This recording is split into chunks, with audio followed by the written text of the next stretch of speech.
kube camagu ke xa sitsho sithi makube camagu kube chosi kube hele kukunqula ukombela kukunqula ukungqokola kukunqula ukucamca singabe chosi kubele xa kunjalo kuthetha ubumnyama vele ukukhanya kuthetha ubuntsu kuvela ubuqhwa kuthetha ubunqu kube camagu bantwana begazi. I have one thing to say. Xa sishukuxa inyewe yokhokho bethu inja phandle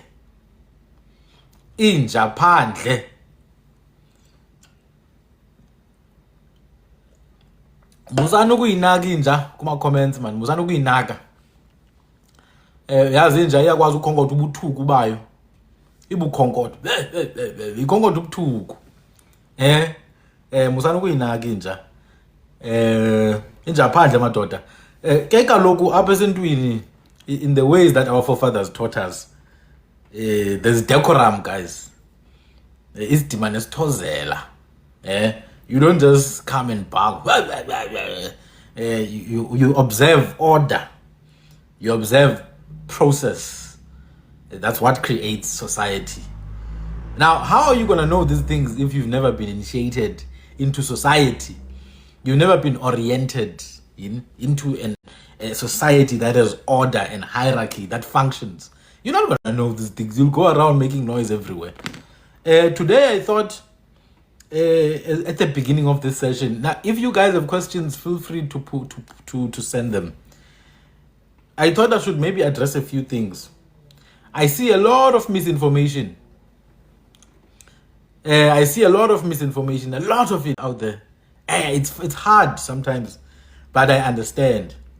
I want to talk about birth and the bringing of life into this world and what it means to be initiated into this world in the indigenous setting.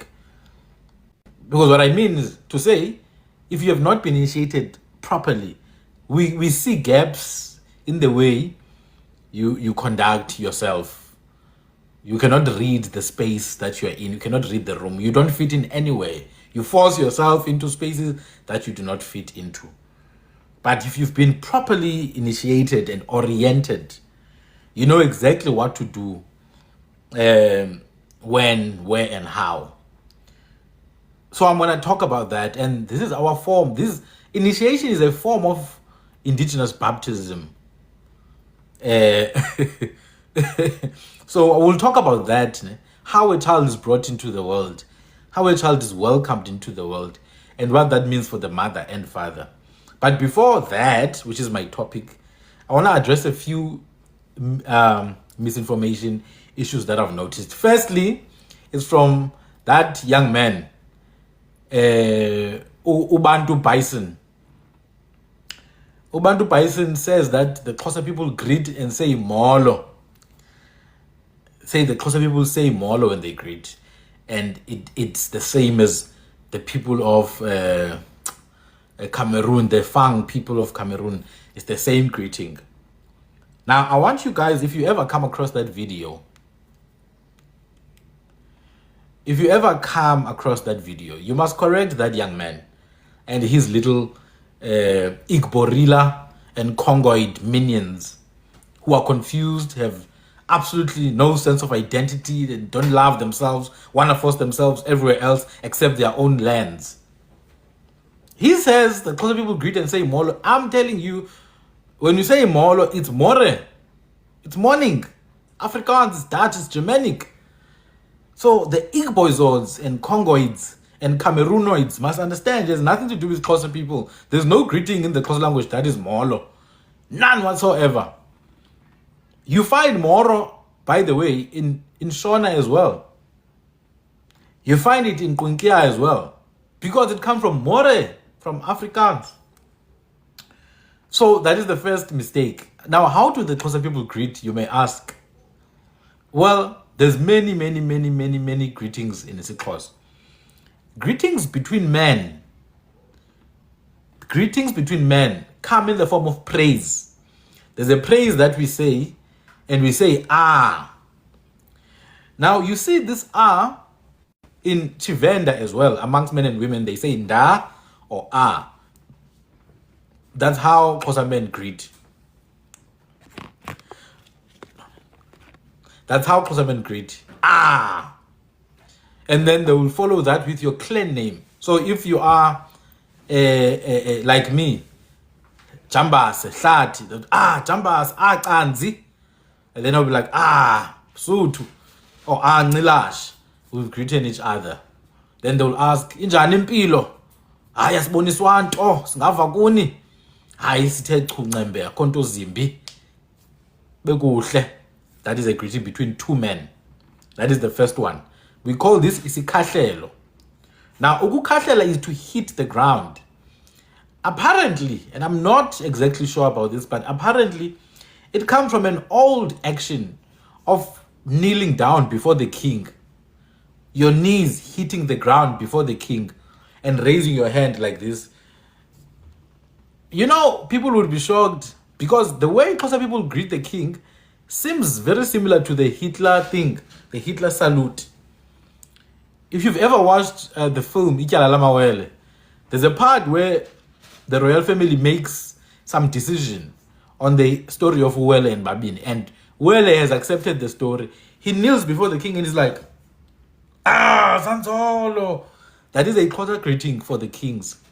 Or this one, Zanzolo. One hand or two hands. So, is in reference to I raise you up or I praise you. And then you say the name of the king. Hey, not dang. These people are absolutely so dumb. Then, ukahlela is to hit the ground. Like the knees do when you submitting to your king. Your knees hit on the ground because you are submitting yourself to the king. So when you greet another man, that's what you're doing. You are submitting yourself to that man. We are mkahlela. Or we are kahlela, which means I kneel before you. Jambas, etc., etc. That's one, men to men. Women do not use this greeting.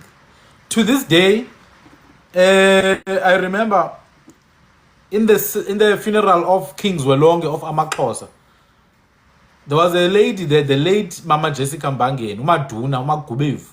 She was involving herself in stuff that she's not supposed to be involved with as a woman. They have their own duties as women. Ukahlela is not one of those duties. Remember, these things have a lot to do with war and the culture of war. And women were shielded from engaging in anything that is to do with war. So ukahlela, those traditions develop in a space of war. And it's a particularly male-dominated sphere. There are female-dominated spheres. So ukahlela, men. Women to women or women to men, we observe the greeting border. I repeat, women to women or women to men, we observe the greeting border. Now, the greeting border is not the Lingala greeting mbote. Could not be far from the truth. When you say border, you're actually triggering a response. And I will explain how this is the same as Dumela in Sesotho. When you say border, you are asking the person to do something. And the person will border back. So border is, in a way, you are asking them to respond that they see you or to respond that they acknowledge you. And then you say botani and then bati border. No, border is Xhosa. But it was particularly women back in the day. It was a women's greeting. Now, the division between Amampondo and Amaxhosa is superficial. Anyone who has lived with Amampondo will realize that a lot of things are the same. Pondo, Xhosa, Mpondo, Msebo, Mvana, into enye man leyo. I don't even recognize those divisions. Those people are different royal families that speak the same linguistic continuum. So when I say Xhosa, I'm meaning everyone who speaks isiXhosa. Whether that is isiXhosa sesamagcaleka, whether it's isiXhosa sabathembu, whether it's isiXhosa samarharhabe, whether it's isiXhosa samagqunukhwebe, whether it's isiXhosa samampondo, whether it's isiXhosa samampondo mse, whether it's isiXhosa, and even the way Amampondomse speak differs depending where Amampondomse are. Amampondomse ase Lesotho will speak closer to Siphuti. Amampondomse ase Qumbu will speak closer to people in that area. Even Amaxhosa don't speak the same. If you go to Qhaqiwa, Amaxhosa kwaQhaqiwa won't speak the same as Amaxhosa aseNqadu. Amaxhosa kuQeleqwa won't speak the same as Amaxhosa aseXesi. Amaxhosa aseRamcha in Beaufort West won't speak the same as Amaxhosa aseXhorha. So the idea that it's only isiXhosa nesimpondo that differ. No, languages differ. Even in KZN, it's a continuum, it's a linguistic continuum. We all adapt to the region we are in. I'm telling you, when I went to learn isiXhosa in school, I had to stop the isiXhosa from home. So that whole thing of highlighting isimpondo or highlighting, it's all the same. If I play you audios from the 1960s of someone Oli Kaleka and someone Oli Bomvana, they sound similar, these people. But if I play you an audio of someone Ongumqunukwebe, that person sounds different. In fact, I speak a different Xhosa to my father. We used to laugh at my father growing up. Well, my father, uti indo ichuchu. Ichuchu? Yes, what kind of Xhosa is this that you guys are speaking? But that's how he speaks. Ichuchu. Tina, we say ishushu.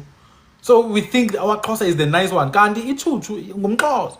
So what I'm trying to say is that it's a continuum. You must not view it as this is Xhosa, this is Mpondo. That's the misinformation I'm trying to counteract right now. I've seen a lot of people writing stuff. They will say, Mpondo, igucha. Xhosa, igusha. That's not true. It's not Mpondo or Xhosa. It's also generational, actually. My grandmother would say igucha. I say igusha mna. It's a continuum. Now, that is not to say there are no linguistic markers that are uniquely found in Mampondweni. There are. Just like there are linguistic markers that are to be found in Mampondomseni. Just like there are linguistic markers that are to be found Kubatembu. That is where then we say you have Isimpondo, Isitembu, Isimpondomise. Because there are linguistic markers that are unique. I'll give you an example. Amampondo asemzimvubu. Well, the ones I know, when they say ukushumayela, now ukushumayela, remember, is to shout, to make people hear something. That is what ukushumayela means. Ukuvakalisa or ukuzwakalisa, to make people hear. There's nothing to do with church. Ukushumayela is to go and talk so that people can hear. Amampondo asemzimvubu that I used to know used to say ukushwamela. Ukushwamela instead of ukushumayela. Whereas Amampondo asewulusikisiki will say ukushiyamela.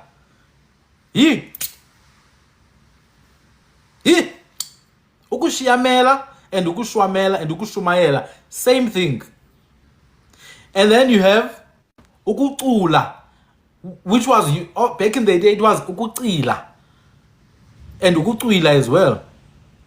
Ukucila was used to be a word to mean to sing. Ukucila, ukucula, and ukucwila. Do you know? This is why it's important to learn kwi and kwemana, because you realize that ukucila, meaning to make noise, to sing, you find it in the name Nqilashe, isiduko, the clan name Nqilashe. Nqilashe, what is Nqilashe? It's the hyena and the jackal. Ipunguche, nenguka. They are called Nqilashe because they sing with their voices or they laugh or make noise. You can see the hyena making those sounds. Abantu abadala called it Nqilashe. Ujakalashhe or impunguche, if you listen to it, it howls. Ow, ow. Hence the name Ilashe or Nqilashe, which means the singing one. So when you learn language, don't be rigid. Don't be rigid. You will be shocked at how little you know. So that thing of, no, it's Mpondo, it's this thing and that's it. It's Xhosa, is this thing and that's it. No, man. Do you realize that Amampondo, Namaxhosa, are literally. Why do you think amampondo ngosigcawu inkosi zamampondo kukho sigcawu kubekho sigcawu kwaXhosa? Because these people are in-laws, so they exchange culture and language. But one of the other misinformations I wanna correct, I've corrected the one of greeting. Is the greeting for men, and border greeting for women. And then there's another old greeting that you would find amongst Abatembu. Khotoba. I explained khotoba, meaning that kho is to bring, ukhola. Oba is a form to say uxolo. To khotoba kuza ngoxolo, to come in peace. So it's something you would say, khotoba, I come in peace. This is the same as the Sesotho khotong. And it has nothing to do with Congo or Cameroon. So Igbozilas and Igborilas, take a chill pill, okay? You guys have your own West African culture to focus on. Don't waste your time with South African heritage. West African culture is falling apart because you guys are obsessed with South African heritage, which has absolutely nothing to do with you. The only West Africans that we have in South Africa are colored people through slavery. They are now colored. Many of them saying they are son today, apparently. You will hear Ashley Souls telling people, no, I'm son, I'm Nuki. I'm Nuki. The only West Africans we have here were colours who came from Congo, Angola, Guinea. We've got names, we've got locations of where they are. Many of them married into white society and became white, and then the rest were just coloured. Go to places like Worcester, Paarl, Retreat, Steenberg in Cape Town. A lot of those people are descendants of West African slaves and Central African slaves. So please, you people of Congo, you need to chill the hell out. This is indigenous heritage. You can go and look for your descendants. I can read for you some of the West Africans who bore children here. My Angela van Bengal, Evert van Guinea, Huna van Guinea, Maria Evert van de Kaap, born in Cape Town from African slaves, Abraham van Guinea, Claes van Guinea, Kodo van Guinea, Lisbeth van Angola, Manuel van Angola, Susanna van Mombasa in Kenya, and then some Indian slaves, Cornelius van Cochin, Beatrix van Cochin, Elizabeth van de Kaap, born in Cape Town in the 1600s. You've got Isabel van Angola. You've got Katrina van Malabar. And many others. These are slaves that came from Angola, from Guinea, from Ghana, from Nigeria, and were slaves in Cape Town. Many of them married back into white society, producing some colored people, producing some white people. We know their names. We know the locations. I will go to the locations where they were. In the next 2 months, I will be going to the farms that these people started. The same thing with Griqua people. I got a Griqua fool in my comments on one of my pages. He's like, stop, don't steal my heritage. It's a Griqua. You know, just because most so-called black people are ignorant doesn't mean every native is ignorant. We know what the story of South Africa is. They are used to those people they stay with there in Kokstad that are ignorant. I'm not one of those. Griqua are descendants of Europeans who took native women, indigenous wives. The name Gerikwa, we've been explaining it. Geri means white. It's not taken from the indigenous nation Garikwa or Gerikwa. No, it's Giri for white and Kwa for plural, the white people's descendants, or those who were formed from white people. All you have to do is to read on Adam Kok. You can visit locations actually. So that nonsense, please, man. And Griqua people have nothing to do with Amagikwa. Amagikwa are indigenous, proper so-called Bushmen. Xhosa speaking today, but others are there in Botswana. They still speak their original language. Another greeting is Khotoba, which means I come in peace. There's nothing to do with Congo. And then, what is the greeting of Amaxhosa? So when Amaxhosa say siyabulisa, ukubulisa, what is ukubulisa? Ukubulisa comes from the word ukubula. Now, ukubula is to admit something, to confess something. Originally, it meant to confess a bad thing that you've done. For example, if you do incest and then you confess it, we say uyabula. Uyabula. In fact, back in the day, if you had gone to do a specific ceremony and it doesn't work well, you are taken to a private place to admit your sins, to confess your sins. Ukubula, that's what it is. You see what they do in the Catholic Church to go and confess their sins to the Father. We've had that long ago. We've had the confession of sins long ago. This is what we call ukubula, to confess something, to admit it, especially if it's incest. Because we have a no tolerance policy for incest. You do not sleep with your sister. You do not sleep with your blood relation. Ukuhlambulula, to come clean. So ukubula was originally that, to admit primarily. Now, if you think about it, to confess or admit or acknowledge, kukubula, outside of the scope of confessing your sins. When someone ekubulisa, they are causing you, they are triggering you to admit them, to acknowledge them. So when I say diabulisa, I'm triggering you, I'm requiring an acknowledgement from you. Remember, ukubula is to acknowledge something. So when I say diabulisa, what do you say back?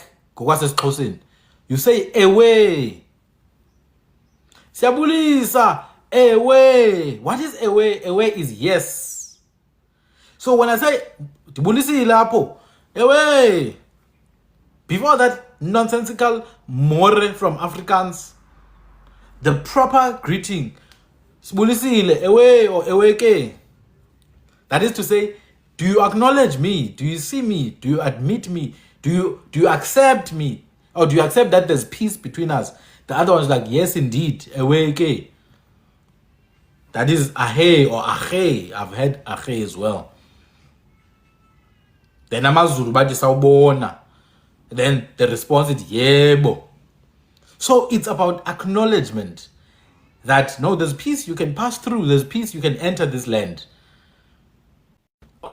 Once again, I haven't seen a single Igborila, Igbozoid, Igbozila, Congoid sitting down and explaining these concepts in their own cultures. What these people want to do is to come and steal other people's ways of life. Do you understand how much rich heritage Congo has? And Igboland or Biafra, or these people have history, but somehow they have a deep-seated obsession with stealing what belongs to others. Like they stole some tribes in the 1600s and sold them to Europeans. Like they stole the neighboring tribes in Congo in the time of Alfonso I and sold them to the Portuguese. They have a deep-seated problem with dealing with who they are. Look in the mirror, face yourself, and just deal with your own heritage and history. Your countries would change so much. Things would be so much better if you would just take some time and focus on you as a people. Stop trying to take other people's heritage. Stop being pretendians here. We are living in the age of pretendians, guys. Everyone wants to be somebody else. And they have collaborators within South Africa, like Bantu Bison. They've got collaborators within South Africa. They are here watching these collaborators. The collaborators are here watching right now. Lies, you thieves. You are here, you bastards. You call yourself historians and you come and steal knowledge. You come and steal knowledge in these lives. I know you know nothing because you've never spoken about these subjects for the past 8 years. Now you see our work coming to light. You steal this, you go to your platforms and disseminate it. You are entangling yourselves with lies and will burn you to ashes because of it. Asinkatsheli lento siyenzayo thina. Asinkatsheli, asibuziseli, we know what we're doing. You think I have no other activities to be engaging in, to be sitting in front of my phone and talking about these things? No, I'm doing work. I'm doing work that is going to be needed in the future.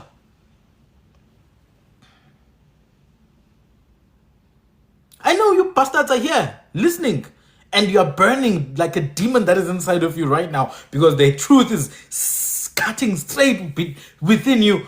You haven't seen nothing. You haven't seen nothing. I have not started. What I'm doing now, I'm sweeping the floor. I haven't started doing any work. I'm just sweeping the floor. I'm preparing the minds of my people for when the real delivery happens. They must be ready. So my people, don't be distracted by these agents. There's agents who are being paid to distract you. Some of them have gray hair. Some of them are clean, well shaven. Some of them have dreadlocks, looking like ancient thinkers. No, they are just agents. They are just agents, and they will expose themselves. So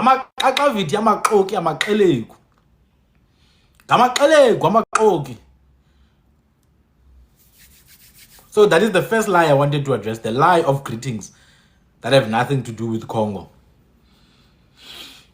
The second lie is this obsession with separating languages. People will be like, no, Imbali is Zulu for roses, and Imbali is Xhosa for history. That's it. If your name is Mbali and you're Xhosa, that's because it's Xhosa, it's history. Oh my goodness, guys. With these kind of things, you must take some time to actually research. I'm saying this because the word Mbali in isiXhosa also exists outside of Amabali for history. It also exists for roses, but not the actual flowers, but rather the seeds. So some roses or some flowers or some plants have little seeds. If you see the sunflower, there's those little seeds that you can get from it. Those seeds are known as Imbali in isiXhosa. Those seeds are known as Imbali in isiXhosa. So it's the seed of a flower or a plant or a tree, but usually the small seeds. How can you confirm this is true? You can just find a Xhosa dictionary. That's all you can do. You could literally just find a Xhosa dictionary and you will see it's true. So the nonsense that the word Mbali for rose or a flower is only Zulu. No, that's not true. It is there in isiXhosa. And yes, it is also there as for Amabali, plural form of Amabali, which is history. Just like in isiZulu, you have Imbali, a flower, and Iluba, yes, Luba, for a flower, which you find in Xitsonga and Tswa and Ronga languages when they say Shiluba. Guys, ignore this Messiah in full. Ignore this idiot. This uncouth, uncircumcised idiot. Ignore. Don't waste time. Nodange, have you heard a name Lubelihle? Have you heard the name Lubelihle? You can check it right now.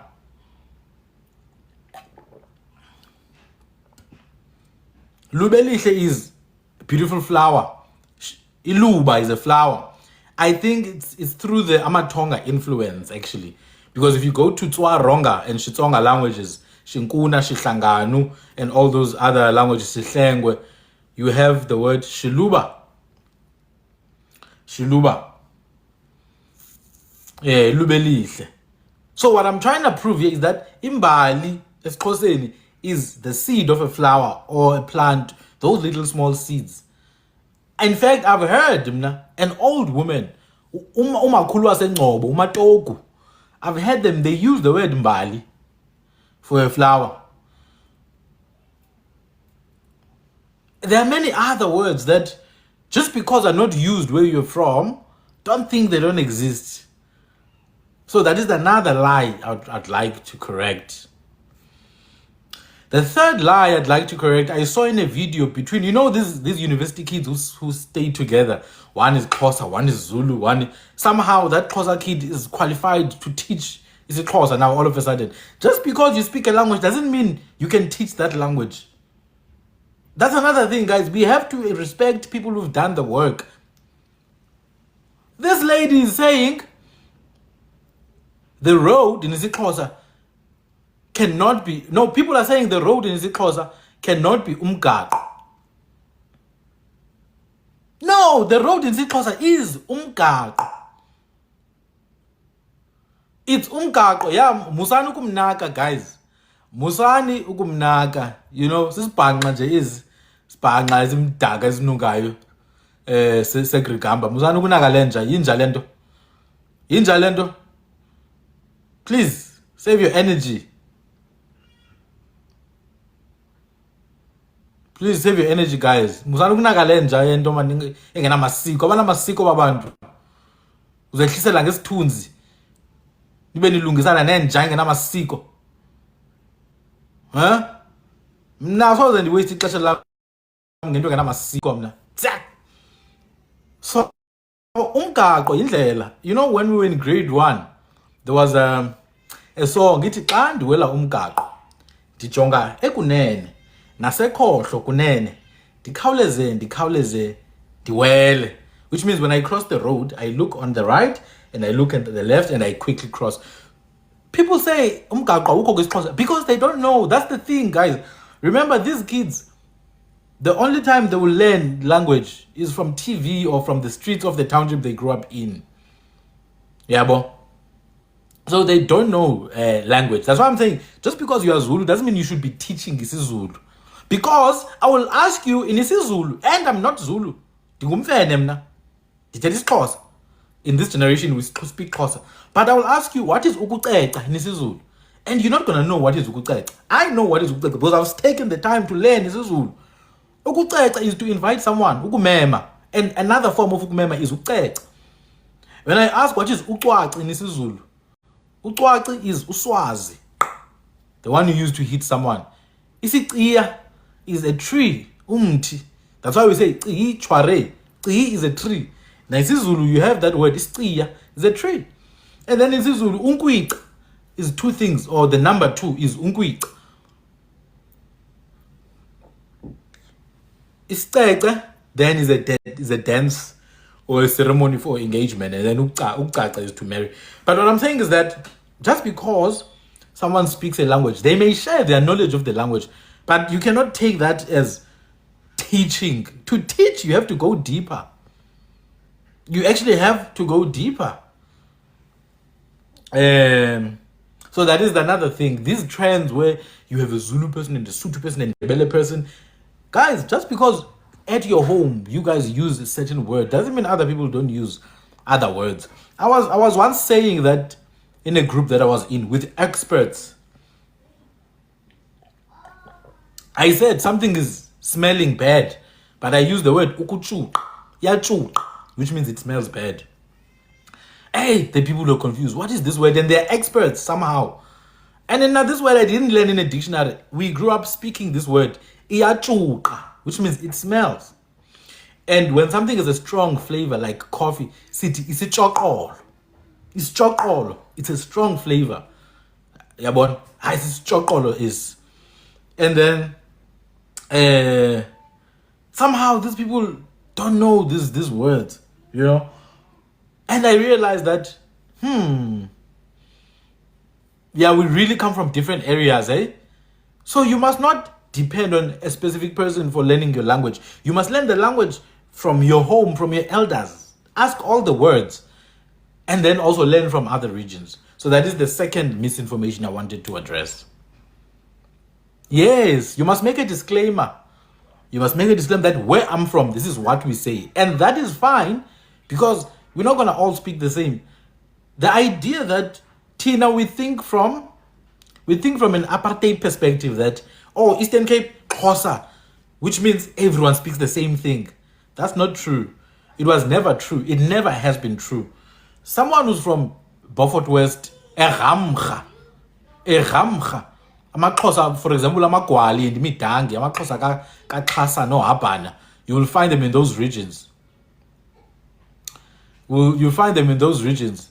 Those people will speak in a particular way. If you move a bit up to Elekwa, which is like Jeffreys Bay, they'll speak in a specific way. If you move up, Oyi and all that, Port Alfred, they'll speak in a particular way. You move up, Kagriwa, which is like Itinacha. They'll speak in a particular way. If you go deep into the mountains of Nweba and Kamdibu, they'll speak in a particular way. If you go deep, Igabecha, Ngushneya, Ngushneya, Kerkwood, they'll speak in a particular way, all the way to northern KZN and Koshushuwe. There's different nuances. I've heard abantu abakhuluma isiZulu mna, and I thought it's Xhosa.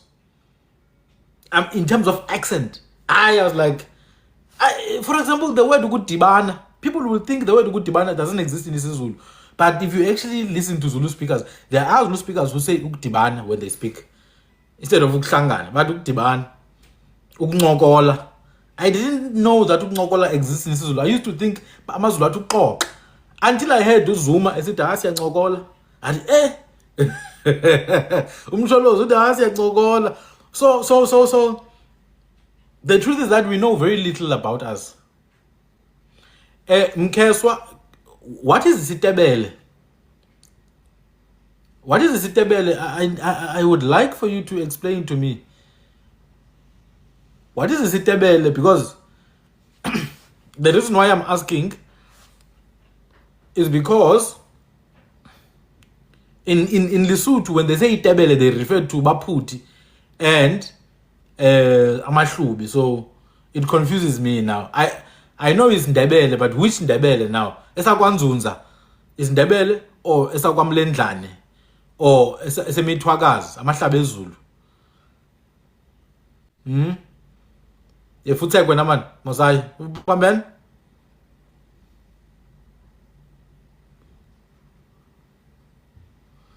Oh, the Zim Ndebele. Okay, so normally Tina we say is Ndebele Sakwamtwagazi. Because remember, there's many Ndebeles as well, so it's confusing. So it's Ndebele Sasezim. Hey, I studied it. I studied it years ago. I realized that it's a very good language, by the way. It's a very good source. For example, I learned the word Ndebele Sasezim, the word ukukanda. Case where you can always confirm. The word ukanda for cold. The word ukanda for cold. And the reason why this word, I took note of it, is because Kusputi in southern Lesotho and northern Cape, Eastern Cape, the word for cold is ukunqada or ukunqadza, but ukunqadza. So when you say it's cold outside, hey, kuyanqadza gesheyi, kuyanqadza gesheyi. That is to say, kuyabanda phandle or kuyabanda phesheya. Kuyanqadza gesheyi, kuqhaqhatelisa ematinyo. So unfortunately, the sad thing is that it's Ndebele as Zimbabwe. We don't talk much about it, but it's a very good source of some of the old words from KZN. But you can also see, for example, some element of Sotho-Pedi influence.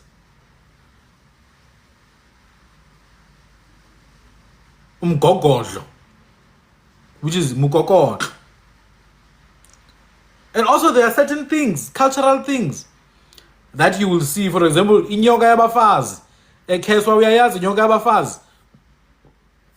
Apha kwaXhosa ndikhule ndiyazi inyoka yabafazi. That is a thing.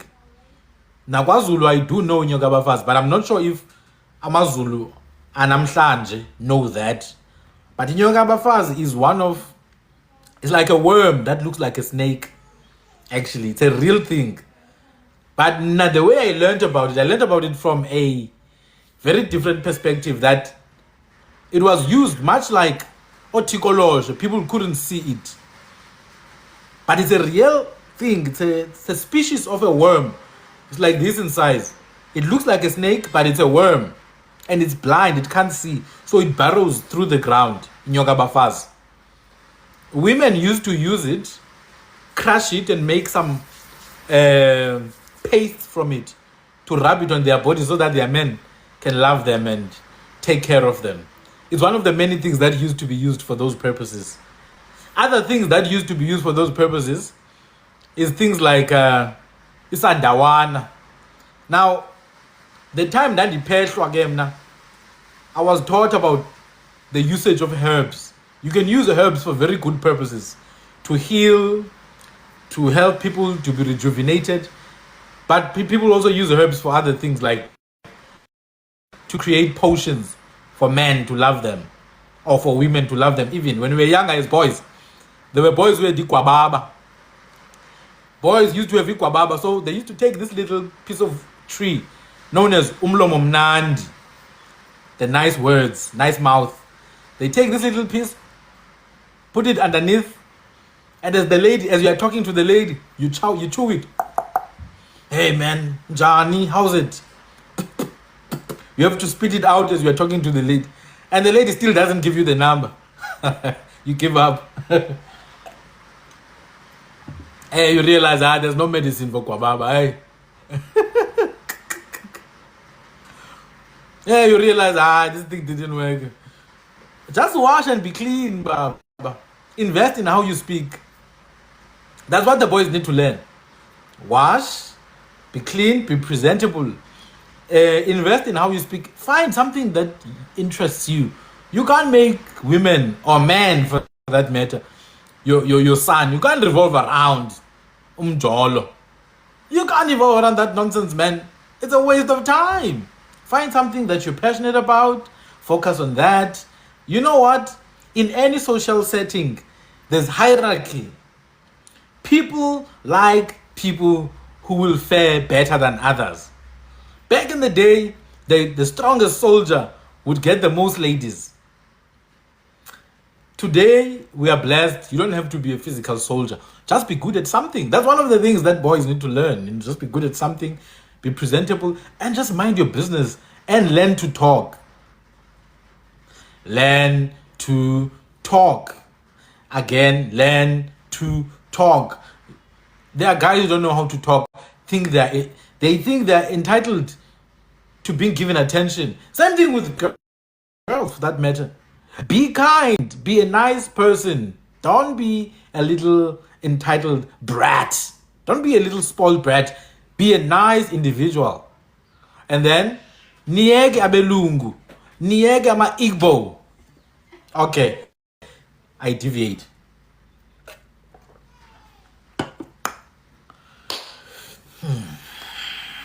Niyeke amalawu namaqheya futhi. Yekani amaqheya, yekani abelungu, yekani ama-Igbo namaKongo. Focus here ekhaya. Ngubani ozozala abantwana abanje in the future? Come on guys. Ngubani ozozala abantu abanje in the future? If nina ni busy nama-Igbo real. Now uzala into kanti zimfene. I don't have a problem with imfene for that matter, because ndikwase mamfeneni nami. Bali yekani amaqheya. Nibonisa akubonisa inyoko iqheya. Abanangqondo abantu akubonisa inyoko iqheya uba uqaphelanga. Mama lamwambe.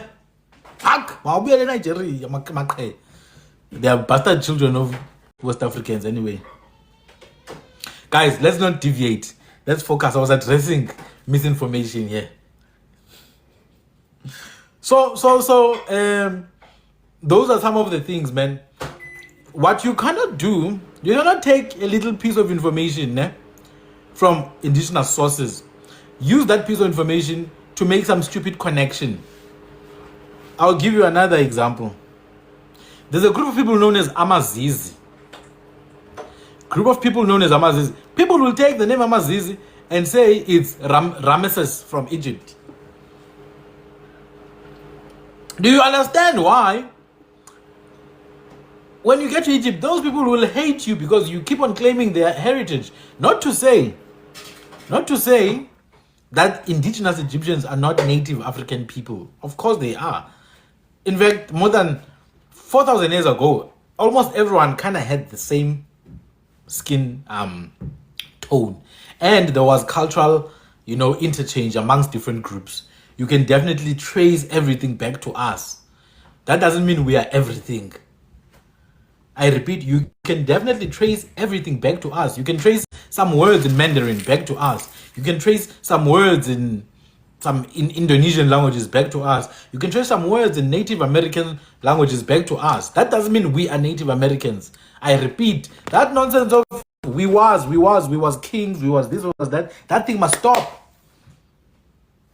We are the source. Absolutely. Okay. I think I've addressed the main thing I wanted to address.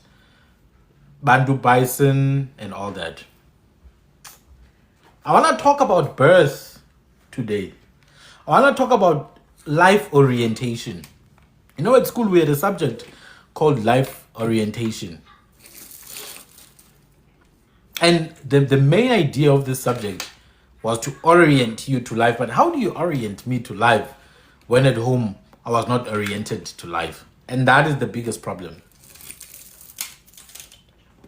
Indigenous society has always had life orientation programs. These programs begin before birth. No, Beningathethi at all. This is what I was discussing. What I was saying is that you cannot take a small piece of information, link it to something outside and say it is that. I made an example and said the name Amaziz, people are trying to link it to Ramesses from Egypt. That's all I was saying. I'm not talking about Amazizi today. I'm going to talk about Amazizi some other time. When the Amazizi themselves have stopped being delusional. Because Amazizi people out there, they are being delusional and claiming everything that breathes and walks that is theirs.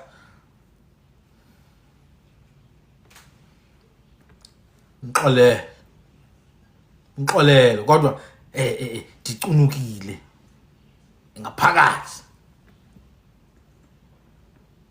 Dimbi.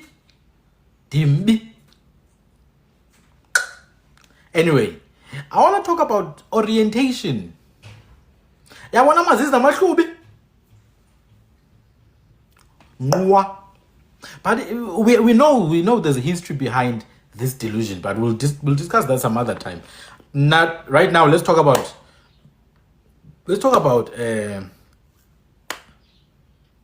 how do you orient a child to come into this world and know where they belong and be able to fit into that? Because one of the biggest problems right now, you've got people like Penuel the Black Pen who get used because of their identity crisis. They will get used by Rutendo Matinyarare. They will get used by Ernst Roots of AfriForum. Because these people constantly seek proximity to something outside of themselves. People like Penuel the Black Pen. Rutendo will use you to spew lies and hate to other groups of people. AfriForum will use you. And these guys are platforming these people. You've got DJ Smooth, that old man, they are platforming these racists like Chris Wyatt of the guy, that white liar guy from USA who keeps on lying about this nonsense of white genocide. They platform these guys, these so-called black creators. And that's the thing. Why is Penuel the mouthpiece of native affairs now? Why are people, because Penuel back in the day, he would be considered ingachele and Likheya Penuel. Likheya, that's the truth. Somehow, he feels that he can discuss uthi isintu is religion. What does he know about isintu yena? Wazini uPenuel ngesintu? Huh? Ikheya. Ilawo.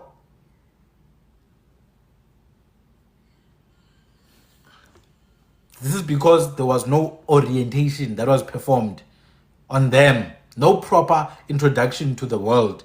And you can blame the parents because the parents themselves were lost because of their parents. So let's talk about that. What happens when we realize a woman is pregnant? I'm not going to talk about how does a woman leave her family and join the family of the husband to begin with, because it starts there. It starts there. In our indigenous culture, the woman leaves her family. You know, they'll tell you that the man must leave the family. No.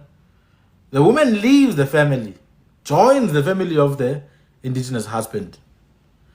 After a while, the father can then go and pehlelela inquwa. They can go and start a new home for them. So when the woman is left now, she gets instructions. She gets guided on how to navigate. I will deal with that some other time. But let's say the woman is here. It's her and her husband. And somehow, boom. The old ladies start to notice certain signs that this woman carries a life inside of her.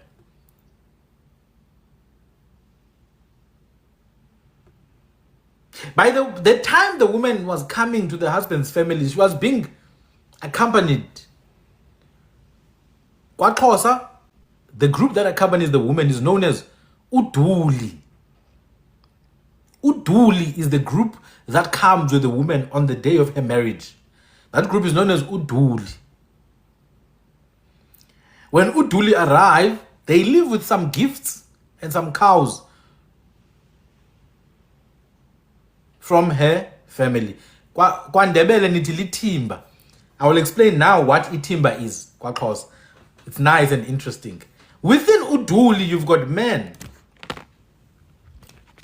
Within Uduli, you've got men, you've got girls, and you've got young men. The girls that form part of Uduli are known as umtinjana. These are the bridesmaids. Umtinjane. This is a diminutive form of itimba. I repeat, itimba lamandebele or lamazulu. KwaXhosa is umtinjana. It refers to the women who accompany the bride. In fact, this is the proper word for bridesmaid in isiXhosa. Bridesmaids are known as umtinjana. And then the male section, or the males who accompany, we used to say umtinjana nomlisela. Umtinjana nomlisela, which is umlisela, of course, it's the males. Umlisela is the males, umtinjana is the girls. So Uduli arrives, but they come with gifts already. They don't come empty-handed. They come with one of those gifts is the cow that will be used to initiate these children to life. Inkomo yobulunga. The father of the bride gives them what we call inqakwe. Nqakwe. Gives them inqakwe. Nqakwe is a Gqunkia word. It's a Xhosa word. It means gift. Literally, you could go to the so-called Bushman dictionary and look for the word nqakwe. You will see the word nqakwe there. It means a gift. They carry that. They come with gifts. They don't come empty-handed. And they are welcome. The proceedings take place. We call this thing we call it Iduli. Now, let's say the woman then, the elders notice some signs. What are the signs? They notice that this lady has issues now. She has temper. She has a very short temper. And this short temper is towards sometimes the husband. The elderly women realize this is what we call ukubukuza. Ukubukuza. The elderly women realize quickly, oh damn, uyabukuza. They start to ask questions. Let me see. When was the last time you went to your period? Which we call ixesha. Ixesha is the period. They check isidwaba, which is the traditional pad. Isidwaba. The elderly ladies, they check. They check signs in the stomach, in the belly. Hey, why? Uthanda ubukuza nje?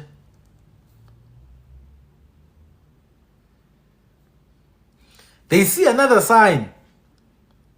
This person has very strong, what is this? Cravings. Weird cravings. And outbursts of anger. Boom. Yanqumka. Senior ladies realize uyanqumka. Now, if you go to the Jew and Xhoan languages, Xhoansi, there's a word they use, the which means to be pregnant. Means to be pregnant. It's related to the word iqhuma, a bump in isiXhosa. Iqhuma, a bump. Yanqumka. Hey, the senior ladies realize, uyanqumka lo mntana man. Hey, she eats something, she hates it, she vomits it. Ah, uyacekisa. Uyacekisa, uyacekisa. So these are the things the women notice. They notice this because it's their job. Immediately they kind of confirm, then they prepare herbs. My mother was telling me they used to take, perhaps, if you look at the rock daisy, imbila,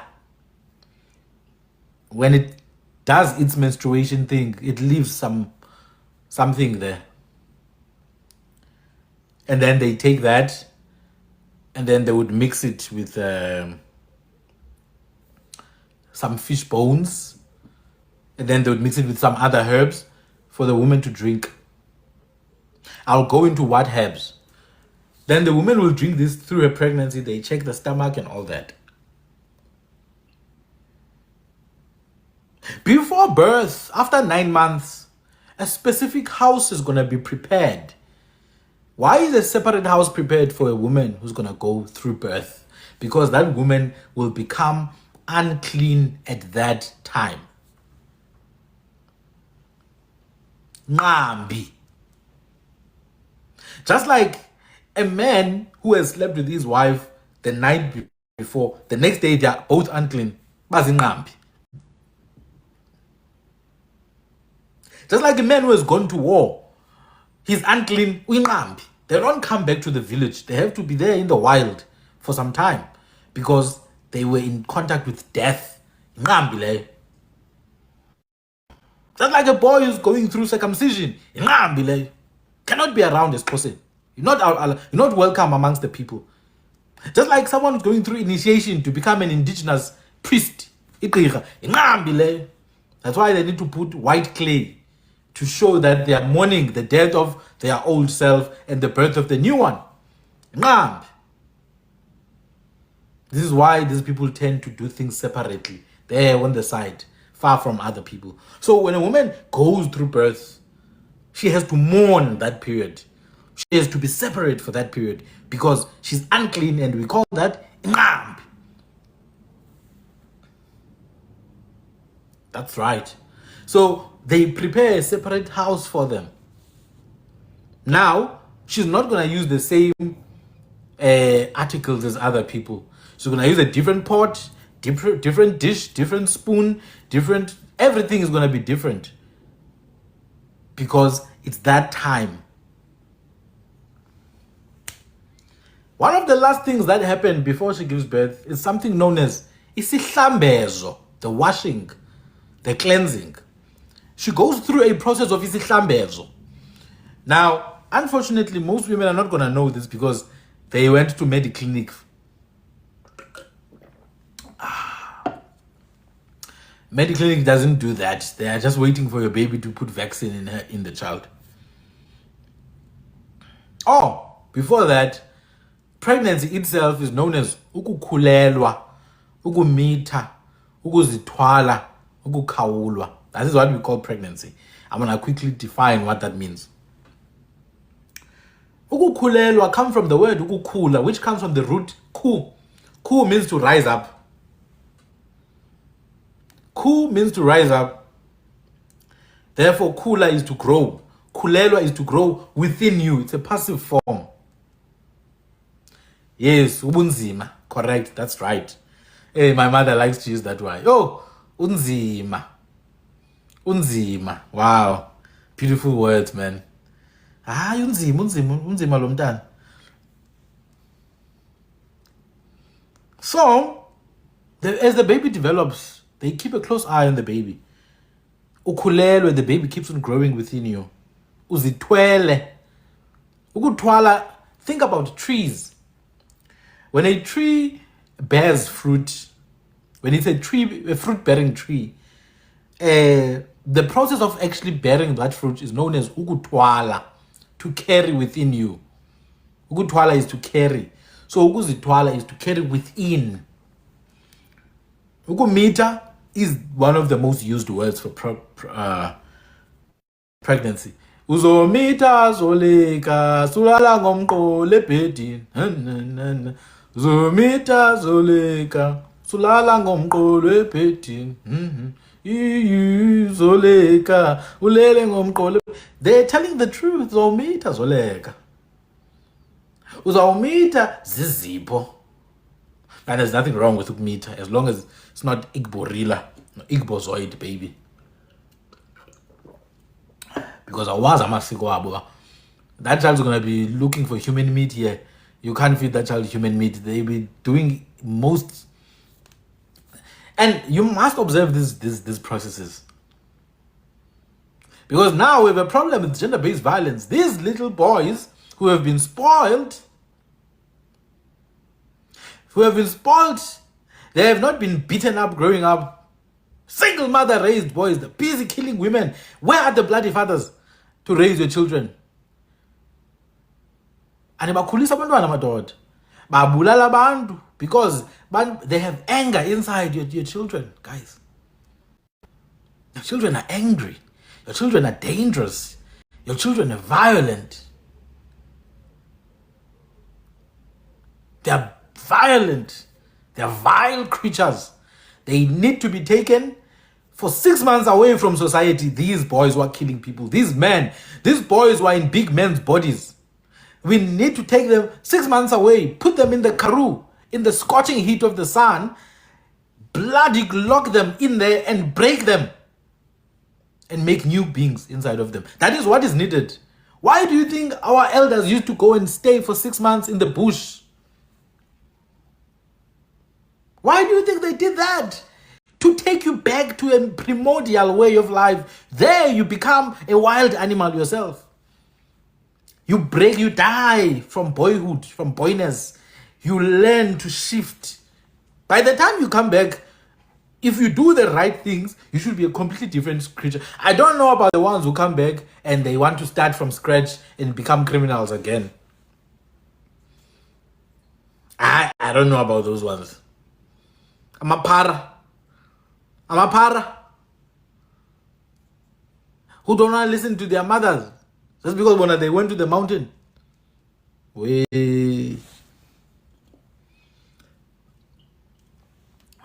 are not there. We're not there. We're not there. Ukumita. You conceive. That is the action of ukumita, is the actual conception. Then once you've conceived, then it's a past tense. Umiti. You get it? Khuyima, khuyirwala, ukumita, ukuzithwala. And then ukubanzima, to be heavy. Ukubanzima, to be heavy. Literally as well. You know, when you're pregnant, you do feel heavy. I should know. I've got 7 sisters. I've seen a lot of them pregnant. And I don't see any evidence in the stomach, but this person is struggling to even walk because the body is developing very rapidly to be able to carry life. Unzima. I like this word because my mother uses it a lot when she refers to pregnancy. Someone who's pregnant, unzima. This person is heavy. Yes. All right. Now let's say the pregnancy process is out of the way, because that's not the point here. I'm not trying to discuss pregnancy. We could discuss that some other time.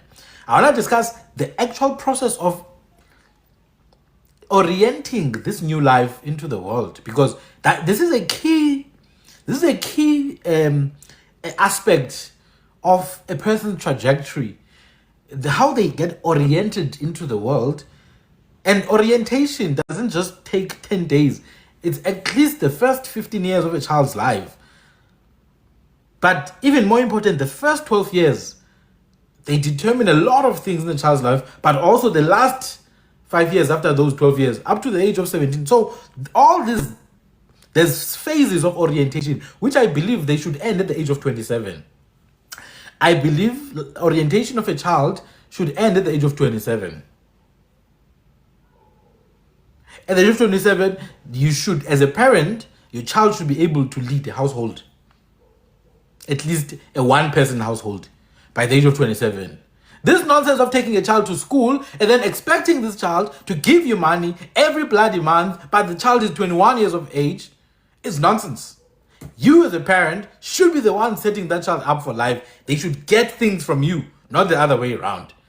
And I don't care how sensitive this is for anyone. This is how things used to be. We should try to get back to that. I understand that these Europeans took everything from us. I understand they took everything from us. We don't have much. But come on, man. The way things used to be originally, the parents provide for the children. Until the children has a household, where is the child going to get cows? I'll explain. But let's finish this one. Yeah, in fact, most parents have outsourced parenting to the government, and they wonder why their children are these broken machines. Children are broken. They are broken at the age of 40 years. That boy, that 14-year-old boy that is stuck in that body. That 14-year-old boy that is stuck in that body at the age of 40, still calling, Mama, can I have some money for bread? 40 years of age, because that boy was broken at the age of 14.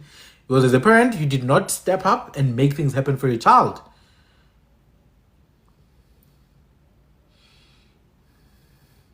How do you orient a child to this world?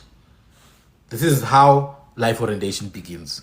The moment the woman is ready for pregnancy, we have something called isihlambezo, the cleansing, from the word ukuhlamba, to cleanse or wash off. Now, isihlambezo is a purification and consecration process before birth. This is where we consecrate, we sanctify the woman's body. We wash the woman's body, we cleanse it, we make it holy. Because it's about to deliver life now.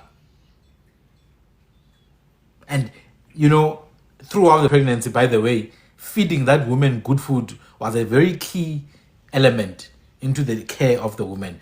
We made sure that she eats good throughout the entire pregnancy and afterwards. Good food is absolutely necessary to make sure the child develops properly. Not drinking whilst you are pregnant and giving birth to children with fetal alcohol syndrome who cannot think because their brains are underdeveloped.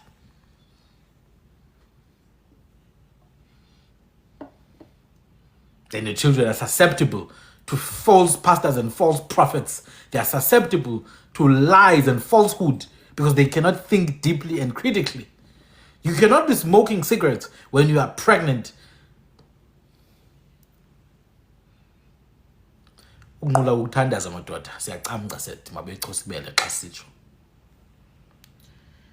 let's examine.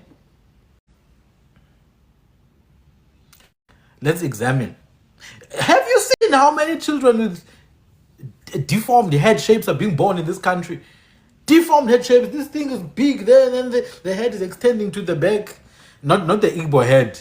The Igbos have the same head as the Chinese, but somehow we are the ones who come from the Chinese. No, the Igbo head and the Chinese head is the same thing. But somehow in South Africa now the head has become pew, pew. All the kids have deformed heads because the alcohol is busy consuming the brain from developing, and the development just goes sideways. They are mutated. The children that are being born in this country because of alcohol abuse. Savannah, hey, Savannah, ha ha ha, no, you are actually destroying this country. You are destroying this country, and before you know it, it's going to be. Let's talk about Islambezo, guys. So Islambezo is a purifying and consecrating process. We take some herbs. Now I'm going to give you the names of these herbs. The first herb is impisa. Impisa is a medicinal plant that grows along rivers. We take cold water in which the roots of the plant are soaked. Sithatha amanzi abandayo. Sithatha ingcambu zalomthi. Sinquze ingcambu zalomthi emanzini. Blueberry, confirm if the origins of Mark on steer. No, I'm not going to confirm that. People must believe what they want to believe. I'm not going to do that. I'm talking about pregnancy now and how to orient a life into this world. Also, go to my YouTube channel. Just go to my YouTube channel, Sandile Tukani. There, when you get to the YouTube channel, you must search. There's a search function that you're going to find. That search function will allow you to actually look at a video. I'll just give you the title of the video. The video is titled Indigenous Relations, Intra and Interfamilial Ties. Take that video as a part 1 of today's session. I repeat, on my YouTube channel, there's a video, Intra and Interfamilial Ties. Just search Indigenous Relations. That video, take it as part 1 of this video. In that video, I explained thoroughly what makes and constitutes an indigenous family. I explained exactly what makoti is, where it comes from, what it is and what it isn't. If you want to know this knowledge, go to that video. And this is the misinformation that's problematic. Isihlambezo then we take is ubuti comes from buti. Ijani, the word jani. The word jani is an Afrikaans word, it's jan. It was used by Europeans, usually to refer to our fathers who were employed by them. Ijani, kumdong tata, it's the Afrikaans word jan. Ijongo is Afrikaans jong. I hear them in Kenya, but bangama jongo one. Ijongo, all the same things, Afrikaans. We take the roots of impisa. We take the roots, we soak in water, and it is used by pregnant women to drink, to strengthen the women, and to prevent sickness. That is the first one. We also take a root, a plant known as usikik, and a plant known as ujejane. We take them, put them into a vessel containing water, and then we make an infusion. We give the women to drink shortly before they give birth to a child. The newborn is also washed with the same herb, not with soap from Mediclinic and Netcare or Medicare, what, all these places, Life, what. We take the roots, wash the beautiful child. I almost said bloody child. And guys, where are the gifts? Why are there no gifts here? You want me to continue making these things or not? Guys must give me gifts, Sheban. You're broke? Hey, abelungu, guys, what did I tell you, mali? Yeah, well, if been rich, you can just put 1 million in my account. Bang! 1 million, and then I resign at work.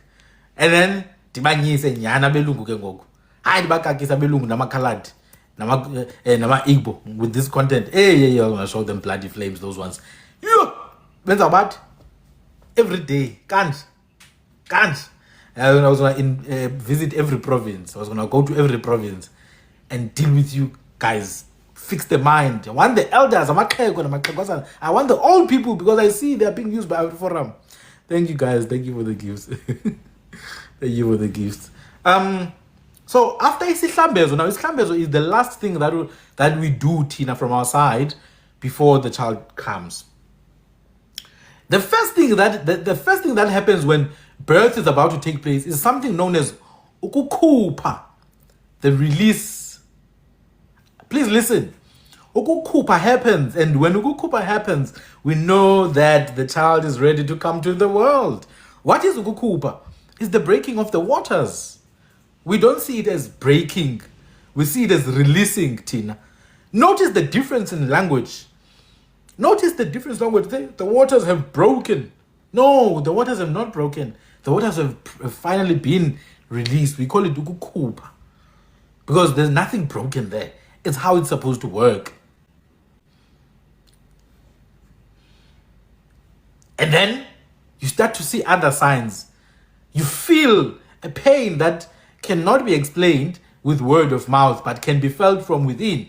We call this pain inimba. We call this pain inimba. Inimba is what the mother feels as the child and the body prepares for the process of birth. Indeed. After ukukhupha, you feel the pain known as inimba. Inimba is the communication of the body with the mother that the life is about to come. And this is what women say. When I remember when I was young, thieves used to be punished. They used to be beaten up by the men. Or let's say there's a young boy who stole something from the supermarket, and you can see the boy is hungry. A mother would come and say, "Oh, dive inimba. I felt inimba." Inimba is the birth pangs, the pain of birth itself. So that's what a woman can feel when even someone else's child is going through pain. Women are capable of feeling inimba. Well, women who are not evil. Part 1 of this is called Indigenous Relations. Go to my channel and search inside the channel. Indigenous Relations, Ascendancy, Intra and Interfamilial Ties. It was posted, let me check the date. It's not showing the date, this thing.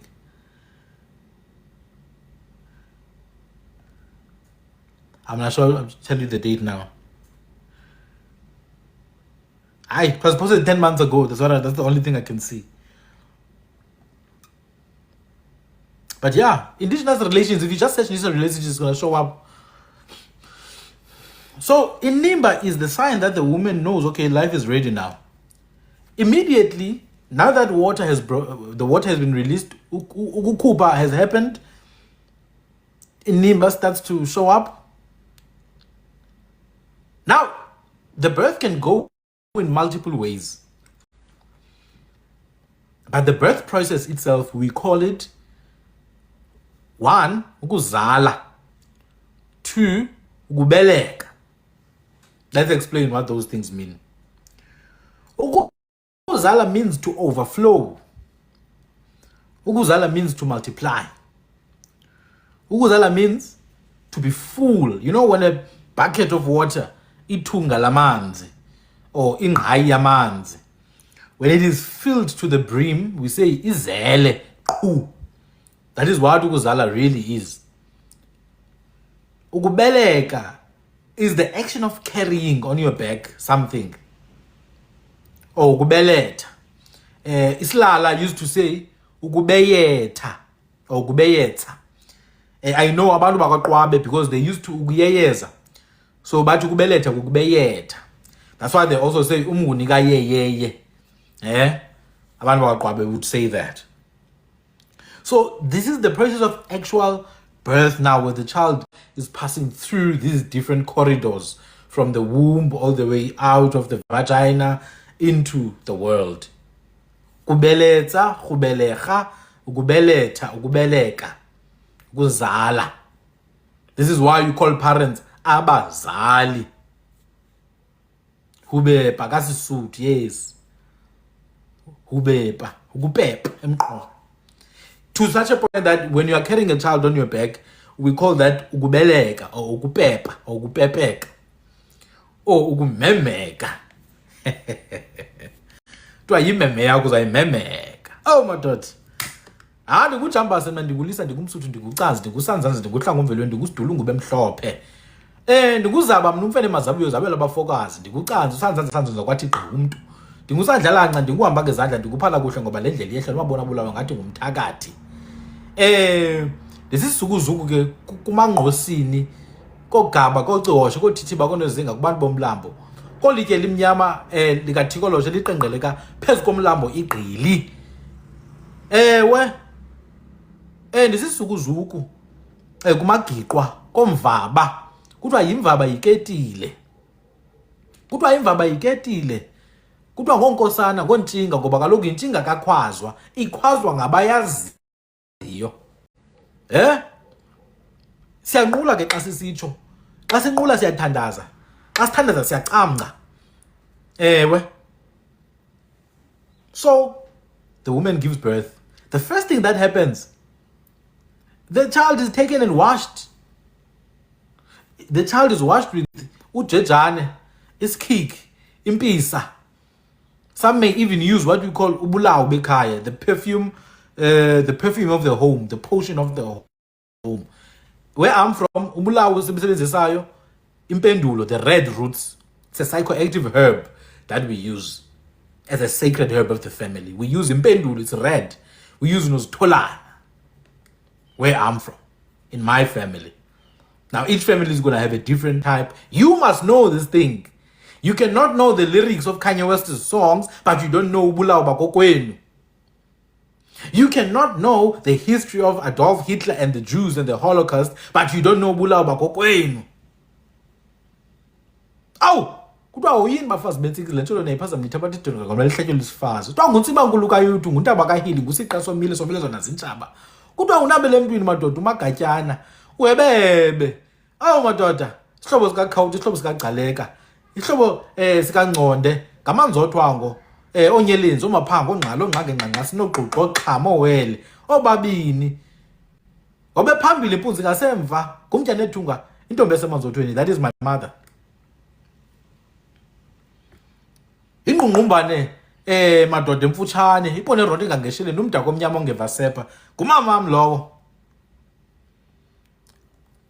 They called my father Busman. That's his nickname. He was given by white men. Tina, we didn't know what a Busman is, but they called him Busman. Apparently, his indigenous name, Kunku, was not good enough. They also had to he had to use the name Samuel. Samuel. My maternal grandfather, Umpope Ndlovu, Umdlovu Dlekaya madoda. They called him Velem, these Europeans. And my maternal grandmother, they called her Angelina. Angelina. My father is Linguistic utata. Kumfene lo ngujambasi. Kumfene lo ngujambasi, Linguistic elo ngumXhosa. But originally Skabathembu from around in Ngakaka. Edutywa. Nanso, let's continue. Let's continue. Now the child is born, the child gets washed for cleansing and also to strengthen the child. But the birth can go many ways. The birth could be a smooth one, the birth could be a problematic one. But just as the child is born, they notice that the head is not coming out. Somehow they only see a hand waving. Now, those of us in our bloodlines who practice the cutting of the little finger, the moment the hand shows up, the finger is cut. We call it ukuche. The cutting of the finger, the child receives the tradition. If you watch Ityala Lamawele, the story features that. But the child is not coming out. The elders quickly realize, but remember now, who are these elders? I did not introduce them. These elders are known as abazalis or abazalisikas. These are the midwives, the indigenous midwives. They stay in the same hut as the lying-in mother. They eat with the lying-in mother. They take care of the mother. The mother is no longer called by her name now. The moment she gives birth, her name changes. She's called Umdlezana. I repeat, the moment she gives birth, her name becomes Umdlezana. You don't greet her with bota or hello. You don't greet her with molo. You say Ngaka Mdlezana. Ngaka Mdlezana. Abazalisikazi notice the child is not coming out. But uqabile umntwana. That is one form of birth. Ukuqaba. When the child is not positioned properly, which means the head is not positioned as it should be. It's actually sideways instead of upside down. Uqabile, so they have to fix the whole thing and the child comes out. That's one. Two, the child comes very smoothly. Head first, born, done. This one is called Kibilili. What is Kibilili nje? Wazal. Perfect birth. The third one is my kind of birth. This is how I was born. I was not sideways. I was not head upside down. I was feet first. This one is called ukwehla ngokuhla, to descend upon descent. To come down like you are landing from some other place. Ndehla ngokuhla madoda. It was 2 a.m. in the morning. It's almost like I came from another world. I was ready, you know. I was ready. So that's another form of birth. And we have names for this. This is what they call breech birth in hospitals. Wehla ngokuhla. And then what you notice is the umbilical cord. First thing you notice is the umbilical cord. This is another one now that connects to Inimba. It connects to Inimba as well. Let me just chip in on the Sesotho part. A child that was stuck at birth is known as Muqaba. That is umqaba in isiXhosa. Umqaba, uqabile. So that is Muqaba.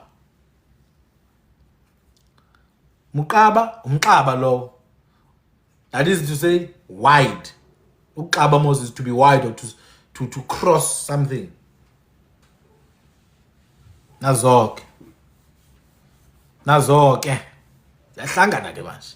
Khona okuhlanganayo. Now, what you will see, the umbilical cord, some people also call it inimba as well, because it's what connects the mother to the child. So inimba has to be cut at some point. It is cut using something.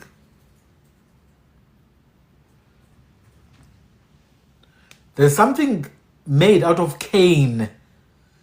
Cane, when you take cane and sharpen it, there's something that is made out of cane, a sharpened cane. We call it ubengu. Ubengu. Ubengu is what the midwives, abazalisikazi, would use to cut off the umbilical cord or to divide it. Ubengu. Oh, it's very sharp and it cuts.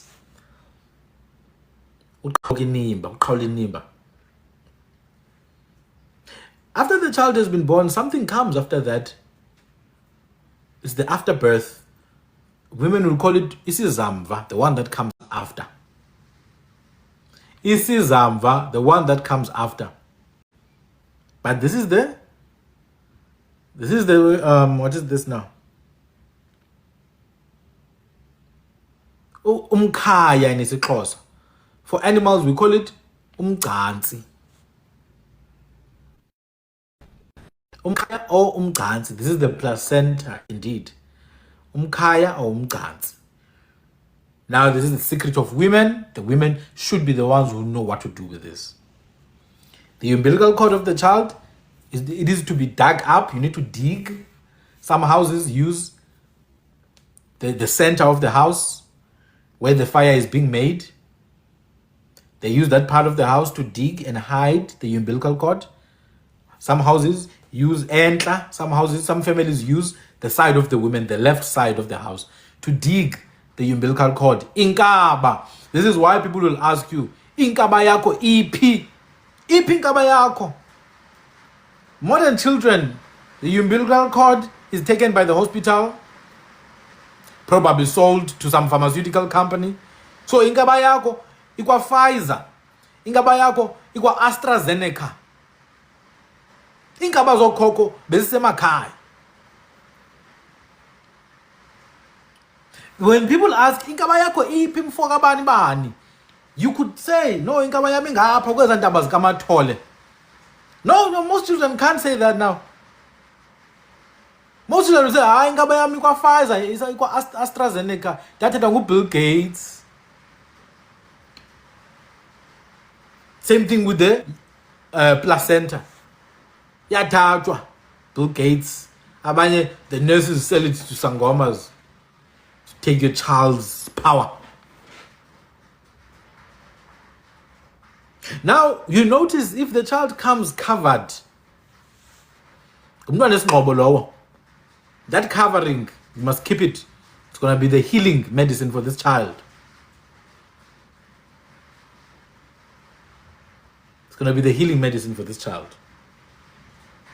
Now, what if it's two children at the same time? We call them amawele, Zina, Orena, amawele.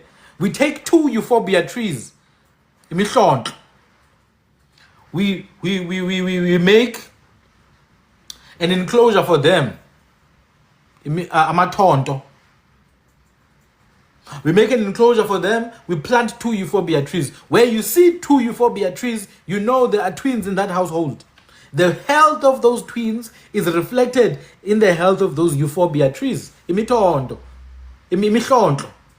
That's what happens when there's twins in a house. We plant those two trees.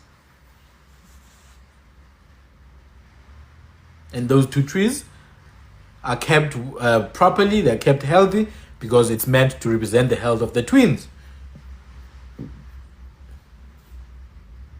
We are moving now. Still a baby. Other things that you observe, there are certain points in the skull of the child. 4 soft areas in the skull of the child. The English name for these is fontanelle. The fontanelle is what we call ifokoto. There's one here. There's one here, a fontanelle. When we cut the hair of the baby after 1 year, we cut everywhere else, we leave here on the fontanelle. We leave the hair intact because for us, cutting hair is a sign of mourning. There's no death. So we leave hair here. It's in those 4 fontanelles, this one, and at the back, ngamafokoto omntwana. Inkanda. You observe and keep watch over the softness of this area. Sometimes it starts to move around the fontanelle, ifokoto. You know something is not right with the child. When it goes down a lot, ifokoto, you need to move quickly. The child is not well. This is why in the first 10 days of the child's life, the mother is locked in that area, which remember I introduced as the house where she's going to give birth, the Indigenous maternity ward. Now, the child is officially here. The mother officially enters a new phase now of ukufukama. She takes on a new name of umdlezana. Umdlezana ufukamile. And there's people that are taking care of her, the indigenous nurses known as abafukamisi. Remember the midwives, abazalis. The nurses, abafukamisi. Now, in this time period, first and foremost, men are not allowed anywhere near this woman, except for the father. Even the father doesn't enter the house where the child is born. He speaks through the door. Today, the father of the child. Because you don't know what the father is up to. It's going to make the baby sick if the father is doing wrong things and coming across wrong stuff here. It was the women. This is not to say the father was not present, guys. The father was there in the same yard as the wife. He was there in the same yard. He was not at a friend's place getting drunk. You guys will say, oh no, you see, the fathers were not there, so I'm not going to be there for my baby. No, Baba. What I'm saying is, in the room where the woman was giving birth, fathers were not allowed in our culture. But fathers used to come and talk to the wife every day, make sure that everything is fine.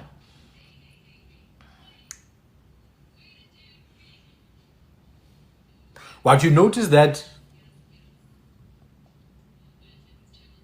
the child, when he releases, his feces are in a form that we know as ijekezi.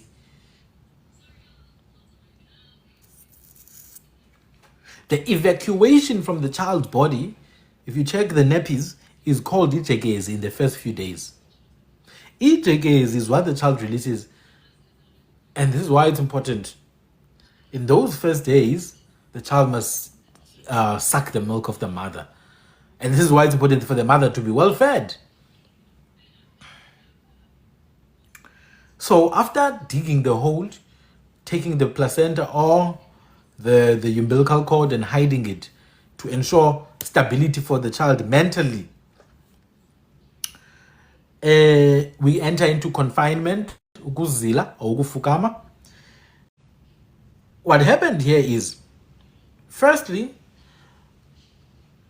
people start bringing gifts for the woman, especially food. But this food is not called ukudla or ukutya or huja or dijo, sorry. This is called izibembe. Izibembe are the foods, the items that are brought to the woman. Just like when you bring to, let's say, a prince, when you bring gifts to a prince or umkweta, may be called amalizo. When it's a woman who's lying in umdlezana, they are called izibembe. If ever a snake comes to that household where the woman is in confinement, eluzilweni or ekufukameni, that snake will go through what we call ukutubuka. The snake will immediately go through a state of mind known as ukutubuka. He will not be able to do anything to that woman or that child. The snake can come next to them, it can't bite them. The woman can even choose to take some of the milk and spray it towards the snake. Hi man, Manikongo. Hi man. You're telling me that someone is busy giving birth, they also have time to insult their husband? Yeah. Yeah, the society is broken, man. Must never try that with me. I'll start with the doctor and beat the doctor up. Fucking do doctor. Yeah, when you're bastard, you see? So in yoga, if it enters a house where there's a new mother, in yoga will never harm them. It can't harm them. We call that ukutubuka, the state that the nyoka is in. Itubukile. Now, what you get is a process where we start gathering herbs now. The father will start gathering herbs. These herbs are known as, what is this? They are known as izqakati. Yes. These herbs that the father will go and gather are known as izqakati. Now, I still remember looking for izqakati for my sister's children when I was young. I still remember that very well. One of the isikakati that we used in those days was the thorn plant, inkunzane, the plant with thorns. We used to take the roots, put them in water, and then they would make something. They would make some drinking mixture for the children. It helps the children, it cleanses them. But one of the other things that are done at this time, remember this child is going to be with the mother for 10 days. One of the other things that are done just towards the 10 days is ukuphehlelela. Now, ukuphehlelela comes from the action of whipping something like a water. You whip water with that herb that I call ubulawo until foam comes out. That whipping action is called ukuphehla. Ukuphehlela is when you whip for someone else. And that action is generally considered as the most sacred ways to initiate someone into something. And therefore, ukuphehlelela became synonymous with baptism. When the pastors came in, baptism was called ukuphehlelela because it's literally what is done every time someone's going to be initiated into something. So when the baby comes, uyaphehlelela umntwana through the burning of herbs. One of those herbs is called isinukambiba, the one that smells like the wild mouse. Yes, uphehla igobongo, uphehla ubulawo, indeed.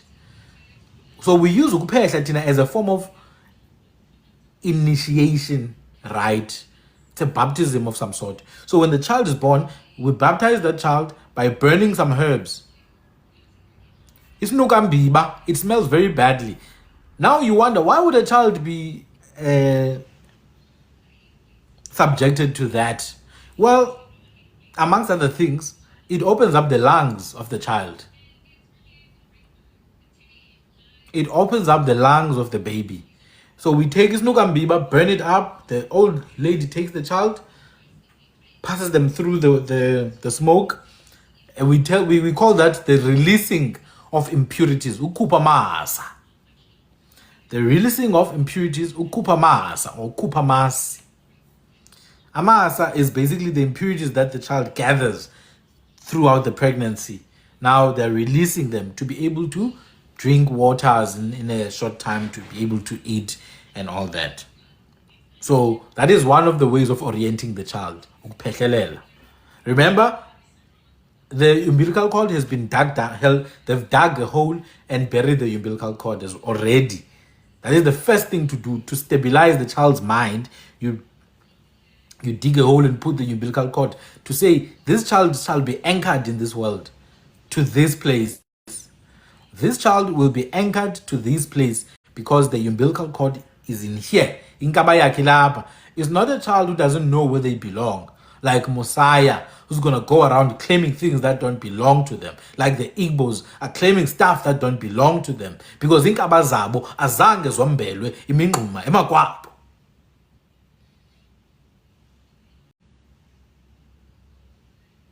That is the first thing.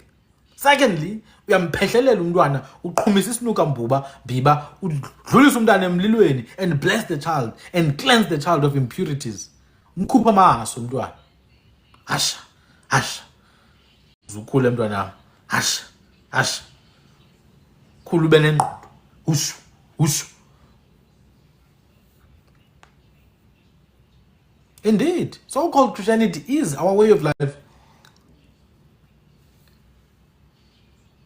Religion is a structured system of izinto. If you look at indigenous cultures worldwide, almost all these religious ideas that have structured to control populations and to extract taxation from people, these are indigenous ways. Indigenous, even if you look at Hinduism, you look at all those things of Shiva and all that, man, we have those concepts, we've had them. Now let's say the uphelela has been done. What about the mother? The mother at this time is being fed like nobody's business. Remember, I said the food that mother is given is known as bembe. The mother uses a specific pot. Yes, you speak life into the child over the fire. Remember, the umbilical cord is underground. The fire is here, the smoke is here, and you've already washed the child with impisa and other herbs like ujejane and his kik. So the child has met the water. The child knows the ground through the umbilical cord. The child knows the fire and knows the wind through the smoke. Gosh. Now the mother is being fed is bembe. There's something known as iwacha. Wacha. Wacha is the calabash. It's a calabash that is specifically meant to store the milk for the mother. Nobody else uses that calabash. That calabash is known as iwacha, and the milk in that calabash is also known as iwach. It's only for the mother. I think I also... There's another one. A pot that is made out of the earth. This pot is also only used by the mother. This pot is called umbikata. It is only to be used by the lying-in mother, umdlezana. So umdlezana will have her own articles, own spoon, own pot, on this, on that. After the 10-day period is done, we've assessed ifokoto lomntwana, the fontanelle, the soft spots in the head. We've assessed the fokoto. We've washed the child with herbs. We've smoked. We've done some smoking of the child. We've dug. The mother is strong. The child is strong. The child is ready to be released. The mother is ready to come out of the house. we have what we call umpumo, the coming out. This is what people nowadays call ukukhupha umntwana endlini, to take the child out of the house. Some people call it imbeleko. But here's the thing. Imbeleko is actually the skin that the mother uses to carry the child. Ukubeleka. That is what imbeleko is. Ukukhupha umntwana endlini is a process that we also call ukubinga or ukubingelela. Now, what is ukubinga? What is ukubingelela? Ukubingelela is when the priest, or an elder of the family, will offer the child up to society and to the family at large. A slaughtering is made with goat. The child is introduced officially. White beads known as amatambo may be made and strung together into what we call ikamagu. These beads may be tied on the left side of the child or on the neck of the child. This is called ukubingelela umntwana. Ukubinga is to offer a sacrifice. Ukubingelela is to stab, to kill the cow on behalf of the one who offers the sacrifice. Umbingi. So on the 10th day, on the 11th day, this is what is done. Kuyabingelelwa or kukhutshwa umntwana endlini. The confinement is finished, and this is what people call imbeleko or umqabo. But in truth, it is ukubingelela or ukukhupha umntwana endlini. Imbeleko is taken as a skin of one of these goats that are slaughtered, and the mother uses that to carry the child. Some places may do a small traditional beer called utywala bezibhembe, perhaps to thank the people who were helping, the men and all that, to thank them. Now the child is also introduced to the sun. I forgot this one. Very early on, the child is introduced to the sun before they even come out of the house. You take the child to the door to look at the sun as early as possible. This is what we call ukubona ilanga. I remember growing up, we used to debate with our peers about who's older than the other one. I saw the sun before you. The same thing is done with the moon and the stars. People will go and show the child to that. These are the things you do. This is orientation. Do you understand that before the child meets other children, they need to meet fire, they need to meet water, they need to meet the trees, they need to meet the soil, they need to meet the air, they need to meet the sun and the moon and the stars, and they need to meet everything to walk in that love of nature. This is what we say when we say being indigenous is being one with nature. We're not saying it because it sounds cool. It is literally how we do things. It is how we do things.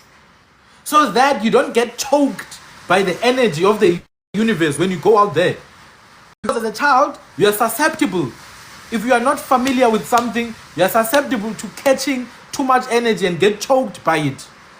This is why if there's a baby in the house and I'm traveling across different places, I'm driving around, I'm walking around, when I get to the house, I take a smell from my underarms, from my armpits, and from underneath my shoes, the sole of my feet, and I pass that smell on the child's nose so that the child can not be choked out.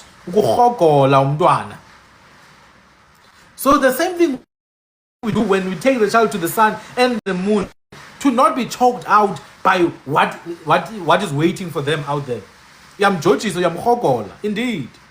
In fact, back in the day, if you are a mother with a young child, you're walking through the lands that you are familiar with. When you go to a strange land, you kneel down, you take a piece of soil. You put that soil between you and the child. My mother used to do this, so that the child can smell the soil. Or you take the soil, put it here on the forehead of the child. Because that is a new land with new guardians. I'm telling you the beliefs of our people. In that land, there's new spirits. Each land has spirits that are guarding over that land. And when you go to a new land with the child will be choked out, will carry these things. The child will not be able to sleep at night. The child will not be able to sleep at night. So you pass the child through just a little bit of the smell. Absolutely. That's why before we crossed the rivers, you used to ask for permission or throw a silver coin or something.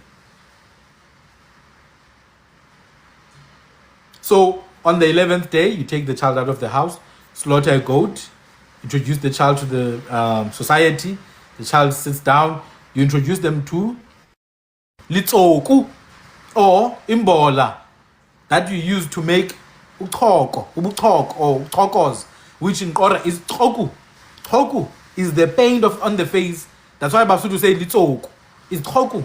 That's why I say uchokos.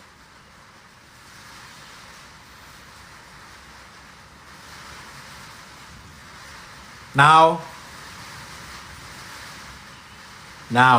the child is out of the house. He's officially a member of the clan.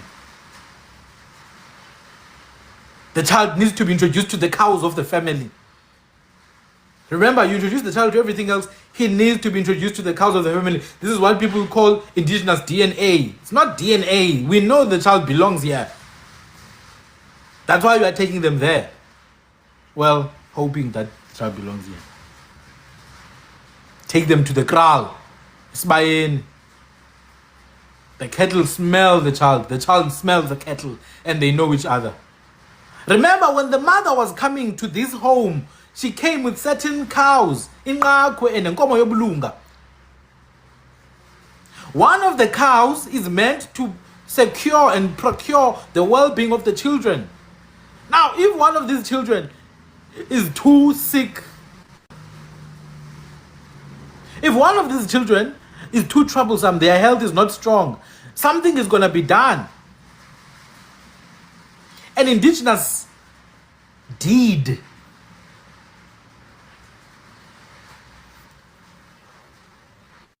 An indigenous deed. This indigenous deed is where we take a piece of hair out of the cow. Ukunqothula uboya or ukuqhwitha uboya from the cow that the mother came with. When you nqothula the hair from the cow, it is strung up into a necklace. That necklace is a title deed. Remember, you took the child to see the cattle. Now the cattle live in the child. What is cattle? Cattle is the future of the family. It is the entire asset portfolio of the family. I repeat, cows was the asset portfolio of the family. It was the family wealth. It's how the family will continue in the future, because without cows, there will not be any new wives in this family, which means there will not be other generations. So a piece of that cow lives inside the child, within the child's body. We call that ubulunga. We create a string known as intambo, and that keeps the child safe in the knowledge that we have inheritance. That is our original title deed. Intambo. That is the title deed. Our original ID. Ikamaku. And what is the, please help me, Mageba. The one that you guys put on the hand. What is it called? On the wrist. It's Kumba on the wrist. I forgot the name. These are our original ID documents. It's Pandla, correct? Yes. It's Pandla, Itamagu, Ubulunga, Ingiti. That is the ID. I don't need no bloody document from some stupid Home Affairs department that is corrupt and giving citizenship for free to people who don't deserve it. Our IDs are connected to our bloodlines. So if they say, oh, we didn't have a system of IDs, we did have a system of IDs. We did.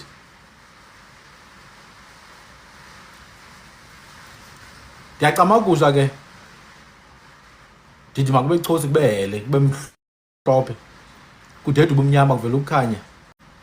I'm gonna stop now.